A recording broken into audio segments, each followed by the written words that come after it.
할렐루야. 기도하고 오늘 주일 일부 예배입니다. 예. 말씀 먼저 읽겠습니다. 에베소서 4장 3절. 평안의 매는 줄로 성령이 하나 되게 하신 것을 힘써 지키라. 오늘 설교 제목은 윤석열 대통령이 석방된 이후에 상당한 좌우의 대립이 되어 있습니다. 이 가운데서 지금 아무래도 우리 윤석열 대통령 쪽이 유리한 그러한 줄기각으로 가고 있는 이때 윤석열 대통령 쪽이 유리한 어떤 입장이 돼가는 어떤 전국을 맞이하고 있습니다. 이럴 때 국력 분열을 막고 하나됨을 이루자. 제가 지난 수요일 본요일에도 설교도 형제의 싸움을 하지 말자 뭐 이러면서 지금 같은 맥락으로 이제 스트레이트를 하고 있습니다. 왜냐하면은 우리 목사님들이 목사가 장례식에 가운을 입고 집례하는 것이 목사가 할 도리가 아니고요. 시대를 앞져서 시대의 이야기를 해서 우리 성도들이 갈 길을 일러줘야 되는 것이 우리 목사가 해야 될 일이 아닌가 봐집니다. 그래서 오늘 말씀도 지금 너무 과열화되어 있는 이 속에서 하나 되어야 되지 않겠나 이런 말씀이 저에게 계속 다가오고 있습니다. 예. 기도하도록 하겠습니다. 주님, 오늘 말씀 가운데 대한민국의 한국교회를 불쌍히 여겨주시고 대한민국의 한국의 정부와 이 시대의 대한민국의 국민들을 주님께서 선한 걸음 인도하여 주시기를 간절히 바라고 기도합니다. 함께하여 주시옵소서. 예수님 이름으로 기도드립니다. 아멘.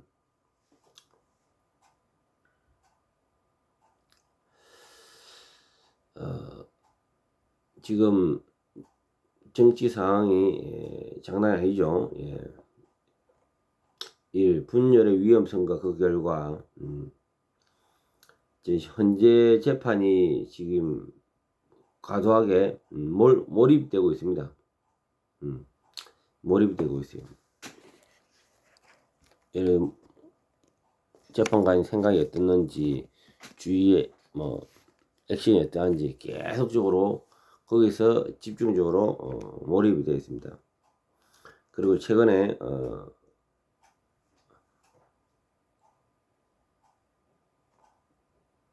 다른 정부 인사들이 전체적으로 줄기각이 되었죠.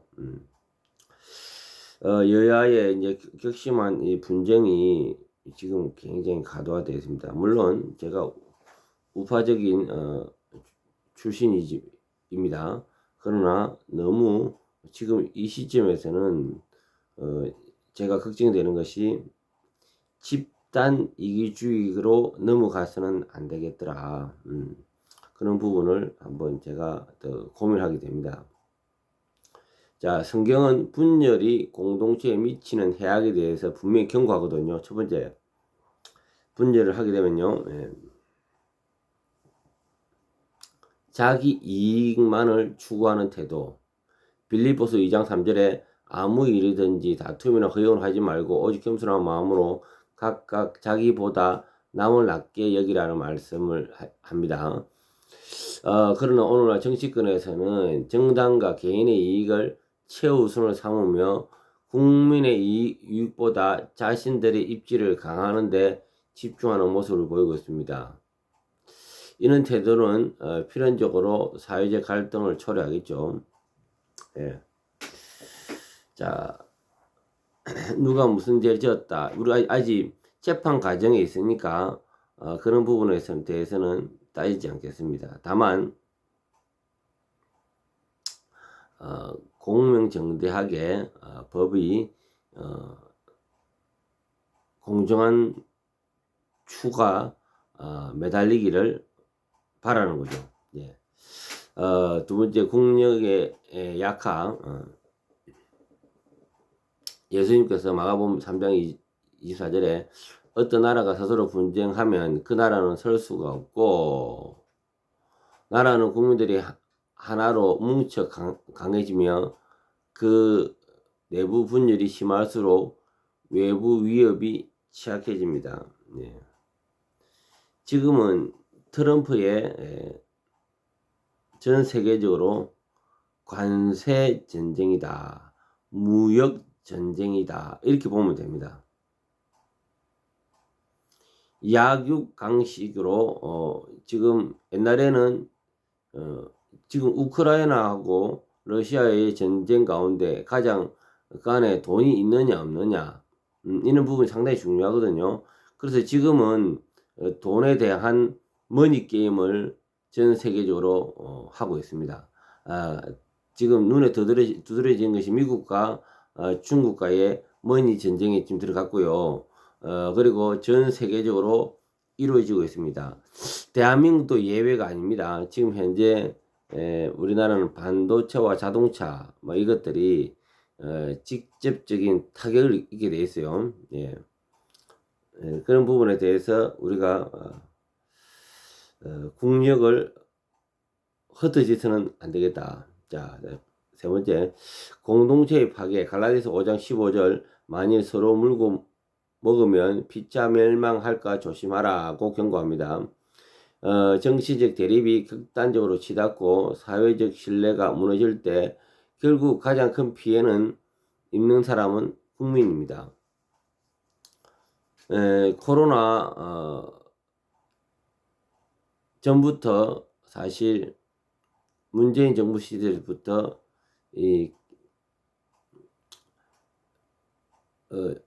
이런 제조업 관련 업체가 사실을 무너졌습니다. 예.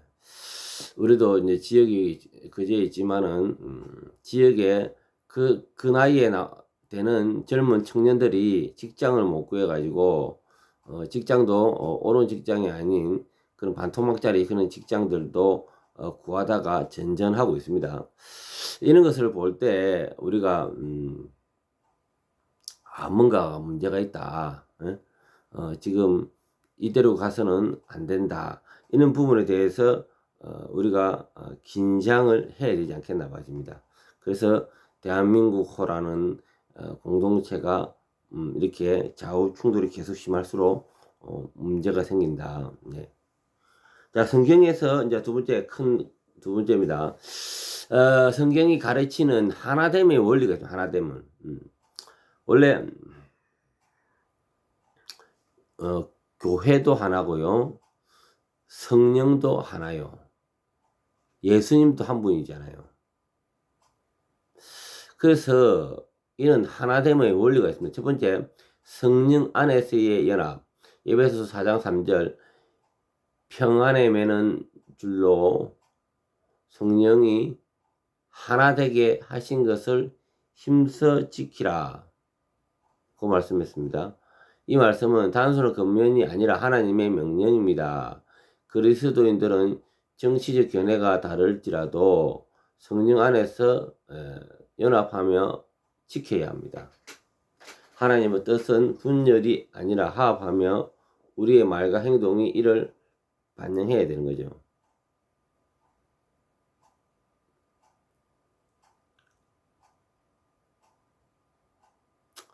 자, 두 번째, 겸손과 사랑의 실천. 골로새 3장 12절에서 14절. 그러므로 너희는 하나님의 택하시고 거룩하고 사랑받은 자처럼 긍휼과 자비와 겸손과 온유와 오래 참음을 옷 입고 이 모든 위에 사랑을 더하라. 이는 온전하게 매는 띠니라라고 가르칩니다. 우리는 정신 논쟁 속에서도 사랑과 온유의 태도를 가지며 서로를 존중하는 마음을 가져야 됩니다.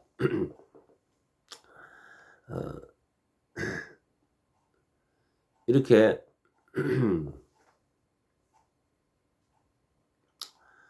제가 이제 좀 이따 이야기하고요. 예. 어쨌든 우리가 여야가 성숙하다면, 인격적이라면 존중해야 되지 않겠습니까? 예. 존중하고 사랑으로 섬기겠죠. 자, 세 번째. 자, 성경이 가르치는 하나됨의 원리의 세 번째입니다. 국가를 위한 기도와 책임. 디모데전서 2장 1절에서 2절. 그러므로 내가 첫째로 권하노니 모든 사람을 위하여 간구와 기도로 도구로 감사를 하되 임금들과 높은 지위에 있는 모든 사람을 위하여 하라. 결국 우리 성도들은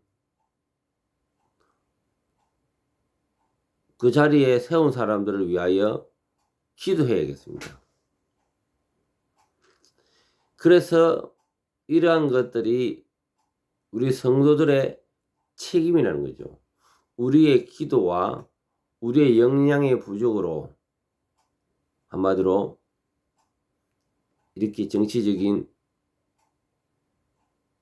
여야의 충돌이 생겼다 봐도 과언이 아닙니다. 세 번째, 실제적인 적용 방법. 큰 가지 세 번째입니다. 예. 그 안에서 첫 번째는 정치적 갈등 속에서 성경적 가치를 지키자. 저도 이제 강화문 애국 운동을 한 사람인데요.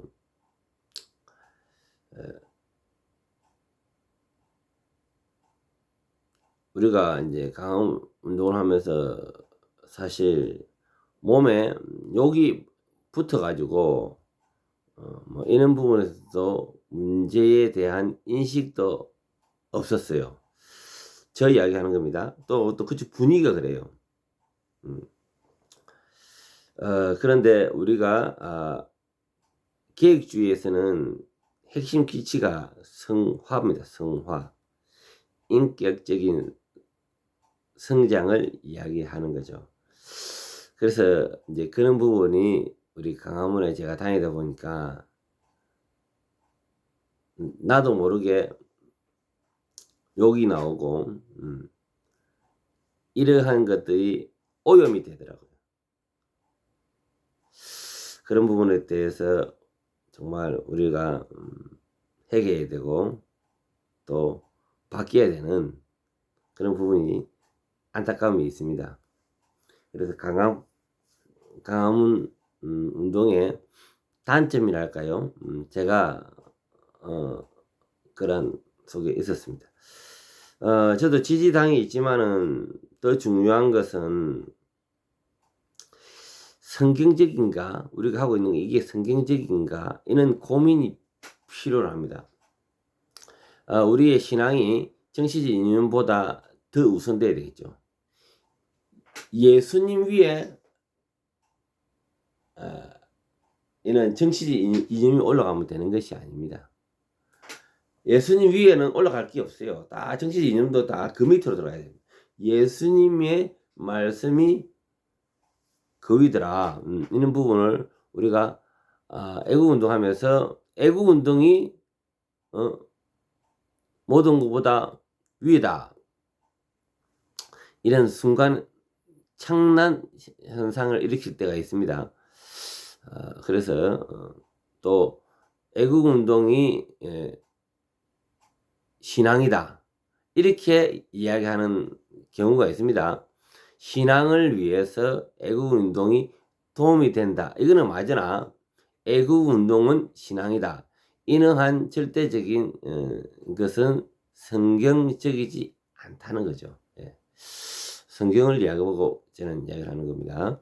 우리의 궁극적인 왕은 예수 그리스도이며 우리는 하나님의 나라를 먼저 구하는 삶을 살아야겠습니다. 분열 조장하는 말과 행동을 삼가하며 대신 화해와 평화를 이루는 대화에 집중해야겠죠.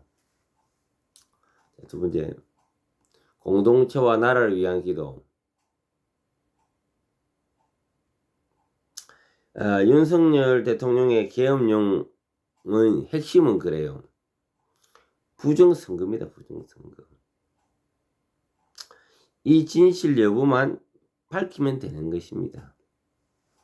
이번에 이영돈 PD에서도 계속 심층 보도하고 있죠. 네. 그래서 이게 옳다가 아니고요. 이는 문제가 있으니까 이는 부분에 대해서 진실을 밝히라.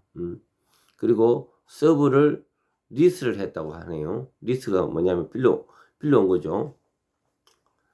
돈이 없어서 리스를 할 형편은 없는 그거는 아닙니다. 왜? 리스를 하고 처리하기 편하니까. 네. 그러한 것이 지난주에 제보가 되었습니다. 그래서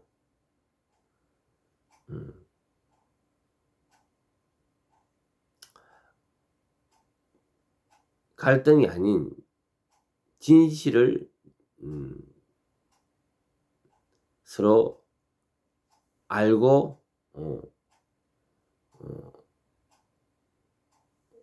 또 그에 대한 것을 공명정대하 해야 된다는 거죠.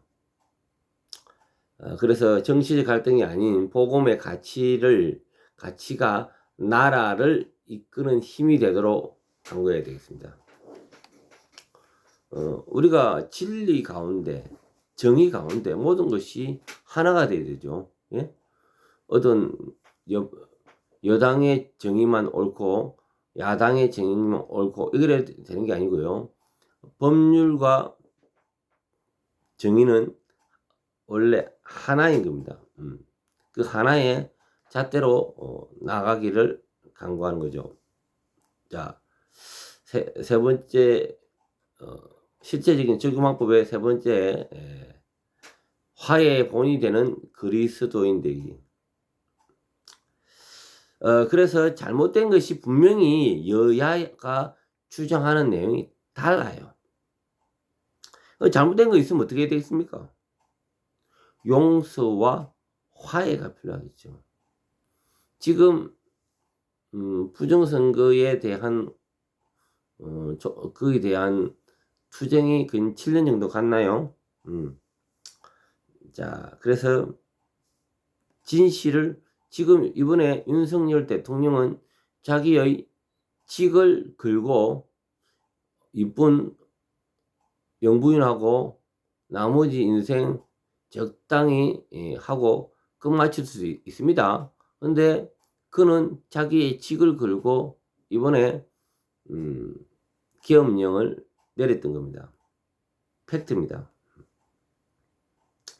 또한 제가 뭐 이다라고 이야기하는 게 아니고 이런 부분에 대해서 사실을 빠짐없이 검증해서 그에 대해서 잘못이 있으면은 용서와 화해를 하고 그래서 여야가 여야와 같이 여야만 그런 게 아니고요. 국민 전체가 사실은 이로 인해서 불안이 조성이 되고 스트레스가 쌓입니다.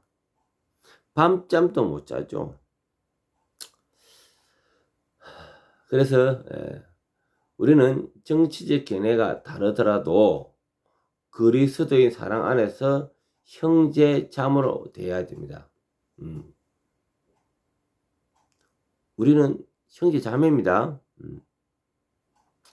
제가 수요일날 설교했는데 가인과 아벨 가운데 서로 살육이 일어나잖아요. 형제 간에 그렇게 해서는 안 된다는 거죠. 그래서 견해는 달라도 정치적 견해는 달라도 그리스도의 사랑으로 대해야 되겠다. 서로 원수로 대해서는 안 된다는 겁니다. 독단적인 여당이 있어도 안 되고요. 독단적인 여당도 있어도 안 됩니다. 서로가 견제하면서 그러면서 어느 한쪽에 일방적인 국회 운영이 아닌 서로 상호 보완해가며 그렇게 하는 것이 이러한 대한민국의 자유민주주의의 어떤 만들었던 토대가 아닌가, 그죠? 비판보다는 격려와 중보 기도로 하나님의 이루는 역할을 해야겠습니다. 비판을 하게 되면요, 비판을 받습니다. 그리고 입에는 욕이 나옵니다. 그리고 결국 서로의 눈을 찌르게 됩니다. 그래서 우리는 이 하나됨이 중요한 이 시대의 시점입니다. 상당히 다음 주에 또 윤석열 대통령의 탄핵에 대한 재판 선고가 원래 지난주에 일어나야 되는데 일어나지 못하고 아마 다음 주에 일어날 예정입니다. 또 이 또한 변동사항이 없지는 않아요. 자꾸 변동사항이 있을 수는 있어요. 그런데 지금 윤석열 대통령은 이미 승부수를 던졌고 더 이상 길게 끌리지 않겠다 하면서 더 변론을 하지 아니하고 이거로 재판을 마무리 지어달라 그러고 있습니다. 왜냐 지금 이렇게 길게 대통령직에서 자리를 비울 수 없는 겁니다. 그래요. 우리가 하나됨이 중요합니다. 이러한 것이 성도가 여야가 찢어져서 더 이상 하지 말고 성령도 하나요. 예수님도 한 분이요. 대한민국의 한국교회도 하나인 겁니다. 전체가 한국교회인 거죠. 이러한 큰 성령의 한 눈으로 바라보고 서로 사랑하며 섬기며 나아가기를 간구합니다. 자, 기도 말씀 주님 감사합니다. 오늘 지금 대한민국의 이 강화문과 이 여의도와 많은 사람들이 모여서 서로의 여야의 팽팽한 주장으로 인해 서로의 눈을 찌르고 가슴 아프게 하고 또 험담한 이야기와 그리고 이로 인해서 생명까지 위협을 하는 그런 지경까지 가고 있습니다. 주님, 하루속히 주님께서 이 모든 것을 멈추게 해 주시고 대한민국의 이 에너지가 분열되지 아니하고 하나 되어 주님이 기뻐하는 한국교회와 대한민국의 역사를 주님께서 주관하여 주시옵소서. 예수님 이름으로 기도합니다. 아멘.